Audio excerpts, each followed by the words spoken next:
नमस्कार और स्वागत है। पश्चिम बंगाल चुनाव के इस घमासान में आज हम दो सबसे बड़े और प्रभावशाली नेताओं, प्रधानमंत्री नरेंद्र मोदी और मुख्यमंत्री ममता बनर्जी के चुनावी भाषणों का विश्लेषण करेंगे। पश्चिम बंगाल की राजनीति में ये दो दिग्गज आमने सामने हैं। एक तरफ केंद्र की सत्ताधारी पार्टी के नेता, तो दूसरी तरफ राज्य की मौजूदा मुख्यमंत्री। ये चुनावी जंग सिर्फ दो पार्टियों के बीच नहीं, बल्कि दो विचारधाराओं और दो शासन मॉडलों के बीच की लड़ाई है। पश्चिम बंगाल चुनाव का महत्व पूरे देश के लिए है। ये भाजपा के लिए पूर्वी भारत में अपनी पकड़ मजबूत करने का अवसर है, वहीं टीएमसी के लिए अपनी क्षेत्रीय पहचान और सत्ता बनाए रखने की चुनौती। हम आपको इस वीडियो में दोनों नेताओं के भाषणों के मुख्य अंश दिखाएंगे, जहां उन्होंने एक दूसरे के पक्ष और विपक्ष में तर्क दिए हैं। ये आपको चुनावी माहौल को समझने में मदद करेगा। सबसे पहले बात करते हैं प्रधानमंत्री नरेंद्र मोदी के भाषण की। उन्होंने बंगाल को नई दिशा देने, भ्रष्टाचार खत्म करने और केंद्र की योजनाओं का लाभ दिलाने का वादा किया। पीएम मोदी ने अपने भाषणों में जोर देकर कहा कि केंद्र की कई महत्वपूर्ण योजनाएं, जैसे आयुष्मान भारत और पीएम किसान सम्मान निधि, ममता सरकार की अड़चनों के कारण बंगाल के लोगों तक नहीं पहुंच पाई। प्रधानमंत्री ने सोनार बांग्ला यानी स्वर्ण बंगाल बनाने का आह्वान किया। उन्होंने कहा कि भाजपा सरकार बंगाल के गौरवशाली अतीत को वापस लाएगी और राज्य को विकास की नई ऊंचाइयों पर ले जाएगी।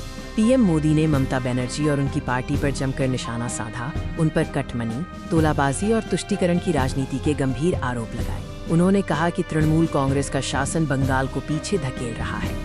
अब बात करते हैं मुख्यमंत्री ममता बनर्जी की। उन्होंने पीएम मोदी के हर आरोप का करारा जवाब दिया और भाजपा को बाहरी बताते हुए बंगाली अस्मिता का मुद्दा उठाया।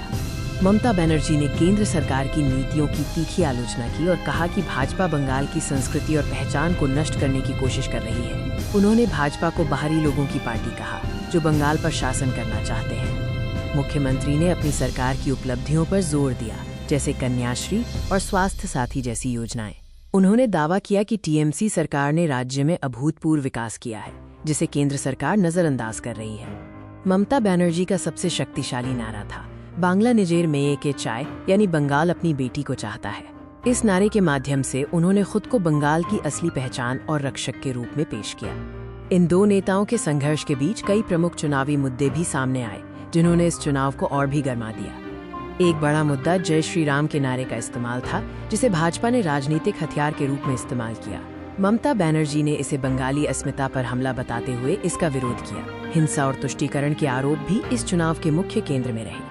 भाजपा ने टीएमसी पर राजनीतिक हिंसा को बढ़ावा देने का आरोप लगाया, वहीं टीएमसी ने भाजपा पर धार्मिक ध्रुवीकरण का आरोप लगाया। अंत में ये चुनाव सिर्फ सत्ता परिवर्तन का नहीं, बल्कि पश्चिम बंगाल के भविष्य की दिशा तय करने का चुनाव है।